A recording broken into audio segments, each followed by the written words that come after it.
ನಡೆದಂತಹ ಕೆಲವೊಂದು ಅಜ್ಞಾನದ ಬೆಳವಣಿಗೆಯ ಕಾರಣದಿಂದಾಗಿ ಇವತ್ತು ನಾಡಿನಾದ್ಯಂತ ಪಂಚಮಸಾಲಿ ಬಂಧುಗಳು ಭಾಳ ಮನಸ್ಸನ್ನು ಮಾಡ್ಕೊಂಡಿದ್ದಾರೆ. ನಿನ್ನೆ ಘಟನೆಯಿಂದ ನನಗೇನು ನೋವಾಗಿಲ್ಲ, ನಾನು ವಿಚಿತ್ರ ಆಗಿಲ್ಲ.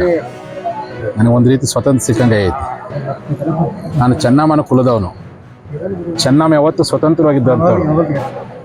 ಇಲಿಯಾಗಿ 100 ದಿನ ಬದುಕಿಕ್ಕಿಂತ ಹುಲಿಯಾಗಿ 1 ದಿನ ಬದುಕುವಂಥ ಸಂದೇಶ ಕೊಟ್ಟಂಥ ಕುಲ ನಮ್ಮ ಪಂಚಮಸಾಲಿ ಕುಲ. ಆದರೆ ನಮ್ಮಂಥ ಸ್ವಾಮಿಗಳನ್ನು ಮೋಸದಿಂದ ಟ್ರಸ್ಟ್ ಅಂತ ರಚನೆ ಮಾಡಿಕೊಂಡು ನಮ್ಮ ಹೆಸರು ಮೇಲೆ ಆಸ್ತಿ ಪಾಸ್ತಿ ಮಾಡಿಕೊಂಡು ಅದ್ರ ಮೂಲಕ ನಮ್ಮನ್ನು ದುರುಪಯೋಗ ಪಡಿಸ್ಕೊಂಡು ತಮ್ಮ ನಿಯಂತ್ರಣ ಇಟ್ಕೊಳ್ಕೊಳ್ಳುವಂಥ ಭಾಳ ದೊಡ್ಡ ಕೆಟ್ಟ ಹುನ್ನಾರವನ್ನು ಕೆಲವರು ಮಾಡಿದ್ರು. ಹಾಗಾಗಿ ನಾನೇನು ಮಾಡಿದೆ, ಸಮಾಜ ಶಾಶ್ವತ ಅಂತ ಸಮಾಜ ಕಟ್ಟೋಣ ತಿಳ್ಕೊಂಡು ಸಮಾಜ ಕಟ್ಟಲಿಕ್ಕೋಸ್ಕರವಾಗಿ ನಾನು ಈ ಪಂಚಮಸಾಲಿ ಪೀಠವನ್ನು ಸ್ಥಾಪನೆ ಮಾಡಿರ್ತಕ್ಕಂಥದ್ದು, ಭಕ್ತರು ಕೂಡಿ ಮಾಡಿರ್ತಕ್ಕಂಥದ್ದು. ನನ್ನ ಪೀಠ ಆಗಿರ್ತಕ್ಕಂಥದ್ದು 4 ಜನ ಟ್ರಸ್ಟಿಂದಲ್ಲ.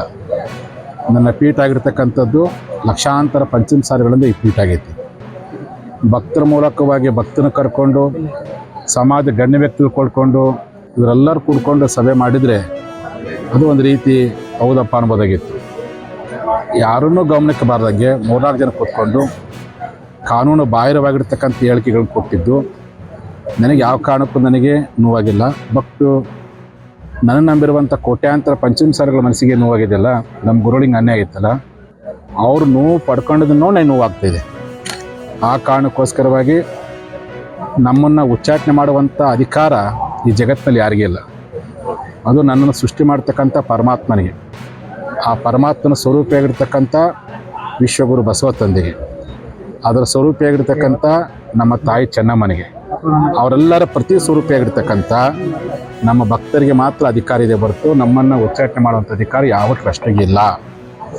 ಆ ಟ್ರಸ್ಟಿಗೂ ನಮ್ಮ ಪೀಠಕ್ಕೂ ಯಾವುದೂ ಸಂಬಂಧವಿಲ್ಲ. ನನ್ನ ಪೀಠವನ್ನು ಎಲ್ಲಿ ಸ್ಥಾಪನೆ ಮಾಡ್ಯಾನಪ್ಪ ಅಂದರೆ, ಯಾವುದೋ ಆಸ್ತಿಯಲ್ಲಿ ಯಾವುದೇ ಕಲ್ಲು, ಯಾವುದೇ ಸಿಮೆಂಟು, ಇಟ್ಟಿಗೆಯಿಂದ ಪೀಠ ಸ್ಥಾಪನೆ ಮಾಡಿಲ್ಲ. ಭಕ್ತರ ಹೃದಯದಲ್ಲಿ ನನ್ನ ಪೀಠವನ್ನು ಸ್ಥಾಪನೆ ಮಾಡಿದ್ದೀನಿ. ಭಕ್ತರ ಹೃದಯ ಸಿಂಹಾಸವೇ ನನ್ನ ಸಿಂಹಾಸನ, ಭಕ್ತರ ಹೃದಯವೇ ನನ್ನ ಪೀಠ, ಭಕ್ತರು ನೆಲೆಸಿರ್ತಕ್ಕಂಥ ಹಳ್ಳಿಗಳೇ ನನ್ನ ಕೂಡಲ ಸಂಗಮ ಅಂತ ಭಾವನೆಯಿಂದ ನಾನು ಪೀಠ ಸ್ಥಾಪನೆ ಮಾಡಿದ್ವಿ. ನಾವೆಲ್ಲ ಪೀಠ ಸ್ಥಾಪನೆ ಮಾಡಿದ್ವಿ.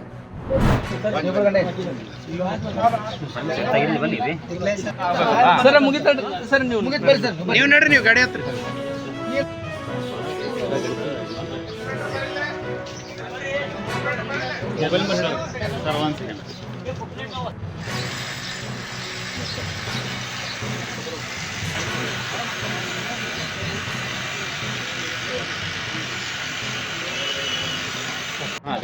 ಕೇಳ್ರಿ.